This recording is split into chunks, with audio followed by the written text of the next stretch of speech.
बच्चों, कक्षा 12वीं इतिहास का हम तीसरा पार्ट शुरू करने जा रहे हैं। इसके जो वैकल्पिक प्रश्न हैं आपके सामने हैं। वासुदेव कृष्ण किस वंश के थे? सबको याद ही है, इसमें हम जानते हैं, फिर भी एक बार देख लेते हैं। ऑप्शन सी वृष्णि वंश के। 5 पांडवों में सबसे बड़ा कौन था? ये भी हम जानते हैं पहले से। Option C Yudhishthira. संकर्षण किसका दूसरा नाम था?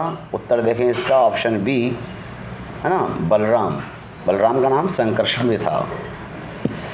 सबसे पहले अवतारवाद सिद्धांत का व्यापक निरूपण कहाँ किया गया था? उत्तर में देखिएगा, सी ऑप्शन भागवत गीता में। महाभारत की रचना किस भाषा में हुई है? ऑप्शन ए संस्कृत भाषा में। पुराणों की संख्या कितनी है? 18 है, हम सब जानते हैं। Option B 18। श्रीमद्भागवत गीता के महत्व पर किसने विचार व्यक्त किए हैं? उत्तर देखें इसका। ऑप्शन डी इन सभी ने, महात्मा गांधी, विवेकानंद और बाल गंगाधर तिलक ने। मनुस्मृति के रचयिता कौन थे? है ना, सब जानते हैं। Option C Manu.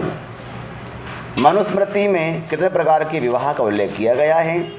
उत्तर देखें जरा इसका। ऑप्शन सी 8 प्रकार के। महाभारत किसने लिखा है? सब जानते हैं, महर्षि वेदव्यास आएगा, फिर भी एक बार देख लो। ऑप्शन डी महर्षि वेदव्यास। महाभारत और पुराण में मथुरा के शासक वंश को कहा गया है, क्या कहा गया है? ऑप्शन सी यदु मतलब यादव वंश। प्राचीन भारत के महाकाव्य का नाम क्या है इनमें से? है ना, ऑप्शन ए महाभारत। रामायण की रचना किसने की थी? सब जानते हैं, महर्षि वाल्मीकि। इसमें आगा उत्तर। ऑप्शन ए महर्षि वाल्मीकि।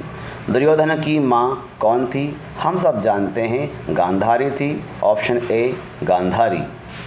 दुर्योधन की ओर से कौरव पांडव युद्ध में शामिल थे, कौन थे?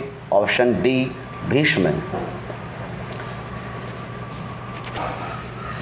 दुर्योधन की ओर से कौरव पांडव युद्ध में शामिल थे, कौन शामिल थे? Option D Bhishma.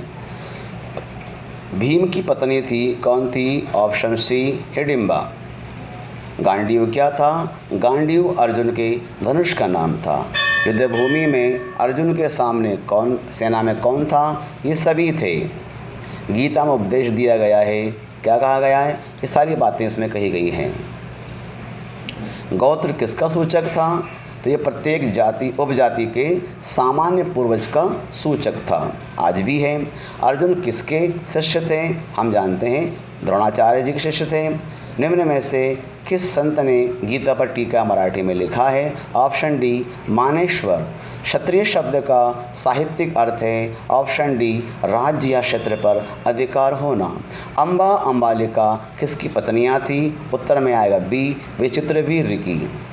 घटोत्कच किसका पुत्र था? उत्तर देखें इसका। डी भीम का पुत्र था। गंगा पुत्र किसे कहा जाता है? ऑप्शन सी भीष्म का। कर्ण की माँ कौन थी? हम जानते हैं पहले से, कुंती। Option A Kunti. कर्मण्येवाधिकार रस्ते माँ फलेषु कदाचन, है ना। ये गीता के कौन से अध्याय में कहा गया है? तो अध्याय क्रमांक 2 में कहा गया है, द्वितीय अध्याय में। ठीक है, आगे ध्यान दें। अगला प्रश्न है, मानव जीवन के संपूर्ण जीवन को कितने आश्रम में बांटा गया है? तो आश्रम इसमें 4, मतलब ऑप्शन सी आएगा। द्रौपदी किसकी पत्नी थी? तो अर्जुन, भीम, नकुल, सहदेव, युधिष्ठिर सबकी पत्नी थी द्रौपदी। इसको पांचाली कहा जाता है। अभिमन्यु किसका पुत्र था? अभिमन्यु अर्जुन का पुत्र था। तो बच्चों, ये थे प्रश्न आपके पार्ट 3 कक्षा 12वीं इतिहास के प्रश्न। आगे मिलेंगे अगले वीडियो में हम पार्ट 4 के प्रश्न उत्तर को लेकर, वैकल्पिक प्रश्नों को लेकर। धन्यवाद।